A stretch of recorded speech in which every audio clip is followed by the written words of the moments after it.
professional of distinction. Well, plate tectonics is part of our natural history. It's part of the beats and the pulses and the rhythms of our planet. Unless we can understand the natural cycles that are governing our planet, and plate tectonics is probably the major beat in that cycle, then how can we distinguish human-induced change from natural change? Plate tectonics explains to us why we have volcanic activity. And volcanic activity is the prime producer of greenhouse gases throughout Earth's history. It may well have controlled a lot of the evolution of life on the planet as well by offering the habitats for life to exist. Well, I'm still trying to understand how supercontinents form throughout geologic time and why they break up only to reform again.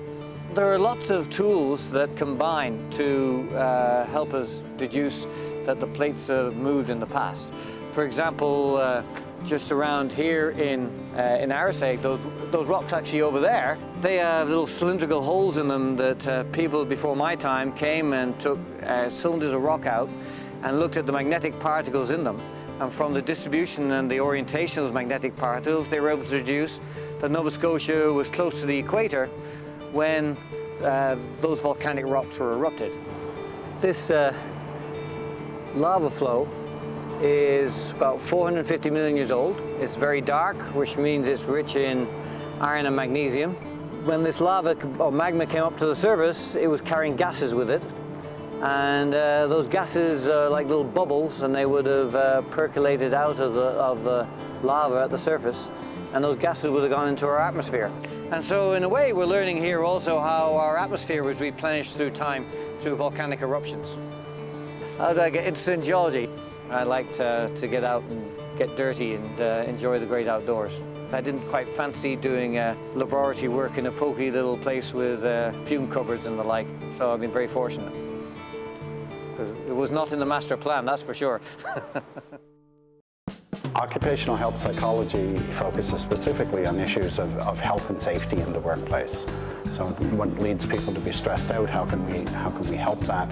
What leads people to doing things that are unsafe, and how can we correct those behaviors? Research in occupational health psychology is important because it really speaks to how work affects us in our daily lives. There's a great deal of interest now, for example, in topics around absenteeism, but the converse of that is known as presenteeism. So if you're not really enjoying what you do, you can still show up to work, but maybe not do as much as you could. So you're physically present, but maybe psychologically you're somewhere else. That has a direct impact. A lot of companies invest, millions of dollars in customer service programs. Unhappy people give bad customer service. That's the bottom line. The business case for happiness is quite clear. We get better results from people when they're happy. They're more creative, they're more innovative, they do better work. Just everything works better when people are happy. The only way the economy is going to grow and prosper is through innovation. As I often say, unhappy people don't innovate. Another big area of research for me over the years has been issues of workplace violence. As we do more research in that area, one of the things that's quite clear is this notion that we're at risk of violence from coworkers is really wrong-headed. That's not the danger. In fact, most of the workplace violence that occurs from customers and patients and people we give service to. So what we've been doing is teaching workers to recognize the signs when situations are going bad. Issues of workplace safety are especially important in Nova Scotia right now, and we have great concerns when we hear about deaths in the workplaces and various forms of accidents. Most often in our research and in our practice, we focus on the role of leaders in the workplace because it all very consistently points to, I do what my supervisor wants me to do, and my supervisor values safety and is always insisting that I do things safely. That's when the workplace changes to that stronger safety culture. I have a great job. I have a great job because I spend all day talking to really bright people who are interested in the same things I am. And really, you can't ask for any better than that.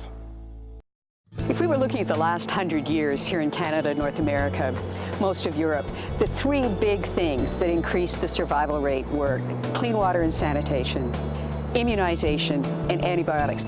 And what we've done is found a fourth thing that can truly change health outcomes. It's fully integrated health information systems. In Belize, it actually saves more lives than antibiotics and vaccines combined. This is a patient-centered system where all the information is around the patient. So what Mike did as the chief architect for the system was basically build a system that's incredibly user-friendly for the healthcare workers, so they can do their job easier, faster, and better. What more would we like? What I know about is protocol development. So together we were able to make the protocols and the system work really quite well. You can learn it very, very easily and very quickly. If you don't have the right system, it's never going to work. Forget it, it's over. Because people won't use the system. Well, 90% were doing it within 7-8 months. It was immediately a dramatic improvement. It dropped the rates of admissions like a stone. It was unbelievable. And so they started to see it right away that it was changing. This system has decreased the maternal mortality rate to 0. It's better than Canada, better than the US, better than anywhere else we know. In Belize, the system cost about $4 a citizen per year. It's pretty cheap. We found a way to save lives wholesale on a massive scale. The moment we figured that out, it was clear this isn't something you can drop. I've been asked by people why I do the kind of work I do in developing countries, and I come back straight up. It's so self-evident once you do it. You're literally saving hundreds and hundreds of lives. You see the children running around. You see the hospitals with less patients in them. You see healthy mothers out there. What is not to like of that if you're a physician? That's what we're about.